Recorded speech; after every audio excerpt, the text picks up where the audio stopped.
Hi, I'm Scott. Welcome to Synth Stuff. Today we're going to talk about synthesizer screens and aging eyes coming up next.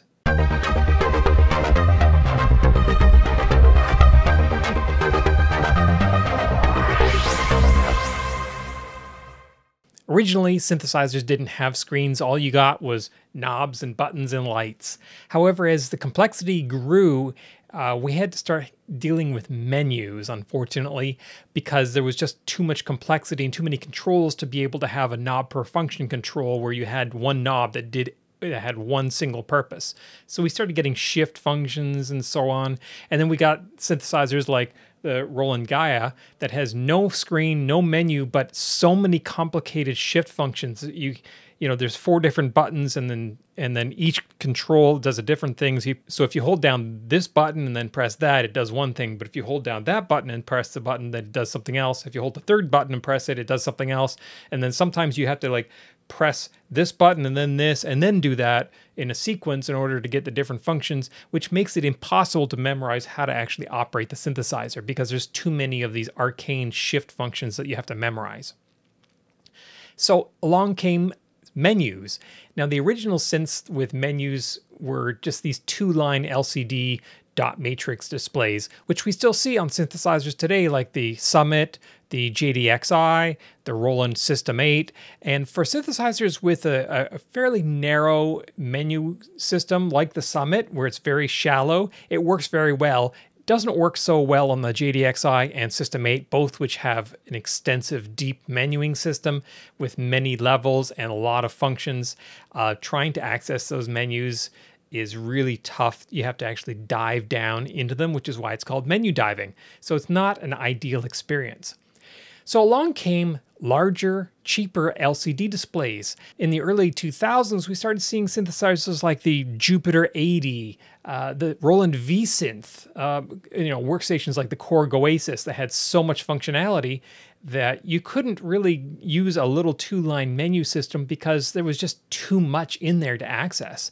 Plus, with the advent of touchscreens, then you could actually access things directly just by touching the appropriate thing on the screen itself. And it seemed like most synthesizers were going this way for quite a while. Then we came to true workstations today, which still like the Phantom, the Korg Nautilus, the Modal and the Montage. They all have large touchscreens that give you easy and quick access to any of the different functions in there. And yes, there are menus, but each menu option presents you with a wealth of options to pick from. And instead of using a knob to click through your various options, you click a menu option, all your options are listed there, you just click on the one you want. For complex workstations, that's really, you have to have that kind of thing. However, there's something new that's happened in the last few years, and I'm not quite sure why. I don't know if it's cost cutting or if it's just a fad. And in synthesizer world, fads kind of rule. Early on, we had analog synthesizers with lots of knobs and lots of controls. Well, along came the DX7, which eschewed all of that for buttons and membrane buttons and just a single little slider control, because that was cool, that was digital, that was 80s. So all the synthesizer manufacturers started doing that. The Korg did it with their Poly 800, Roland did it with their Alpha Juno series. So you had these synthesizers with almost no controls and you had to menu dive for everything. It was a terrible idea, but because Yamaha did it with a DX7 and it sold like hotcakes, everyone had to hop on the bandwagon. And today it's kind of the same thing. All the manufacturers are kind of doing this. I'm not sure why. And what they're doing is using these tiny, tiny little postage stamp size OLED displays. And not all of them are OLEDs even. Some of them are just tiny low resolution LCDs. If you look at, for instance, the WaveState, the Korg WaveState is an incredibly, incredibly complex synthesizer. It has a lot of controls, but there's a ton of menus in there because the controls can't possibly give you access, direct access to all the different functions within the synthesizer. So they have this screen here. But if you look at the screen, the letters are really kind of blocky. And the screen itself is not that large.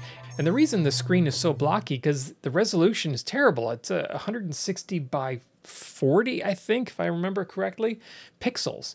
So, I mean, that's early 1980s technology, those low resolution screens. So in order to fit and cram all that information on there.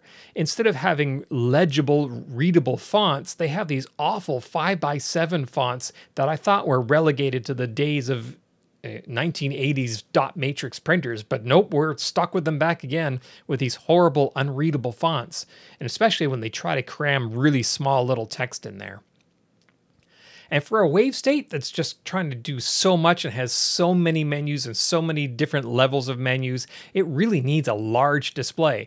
Now, of course, they then supply the software editor so you can use your computer to edit it, but really, honestly, the synthesizer should be usable in of itself. Modal does it with their Cobalt and Argon series. You get this tiny little OLED screen and you have to go through all the different menus. Now, the way they've done their menus is good, but you still have to scroll through menus and scroll through options, and it is really tiny and you have to look hard. And once you get to a certain age, and there are lots of us who have reached that certain age, you can't see those tiny little screens with our eyes. You know, you need reading glasses in order to operate your tiny screen synthesizer. Another flagship synthesizer that has this affliction is Roland's Jupiter X. Both the Jupiter X and the Jupiter XM have tiny little screens that is just a tiny little portal into this huge world of menu diving. So anytime you need to do something, you have to sit and crouch over this tiny little screen and use your controls to scroll through various options. Why do they do this? Incredibly complex and capable synthesizers hobbled by this awful user interface centered around this tiny little LCD screen or OLED screen. That tiny screen is primarily what is keeping me from buying a Jupiter X. If the Jupiter X had a reasonable screen on it, I would buy it today. And have a look at the screen on the Modal. This thing's so tiny you can barely even see it. You need a magnifying glass. Same goes for the new Cobalt 5S. This is not a postage stamp screen because it's smaller than a postage stamp. It's like the size of your fingernail. The one outlier to all of this that is embracing the OLED technology but doing it right is Synth. Yes, they've got the small OLED screens on it, but they've got a whole whack of them, and they're all context sensitive. So whatever mode you're in, all the screens change to show details and options for that menu mode. So there's no real menu diving. It's just select mode, see your options, twist the control to change the options. Yes, the screens are still kind of small, but the way they've done the genius user interface on the Synth really kind of mitigates the downside of having a tiny screen with a elaborate menuing system underneath. Now, the reason this came up is because someone in the Simply Synthesizers Facebook group posted about the Scorp Hapax, a brand new sequencer. They have two of these screens on there that are the same resolution and size as the Wave State, these 160 by 40 pixel screens, and they do the exact same thing where they have these awful 5x7 blocky characters on there that are barely legible. And I posted, I said, why are all the manufacturers doing this? I don't understand. And the response was pretty evenly divided. About half the people agreed with me and said, yes, I hate this.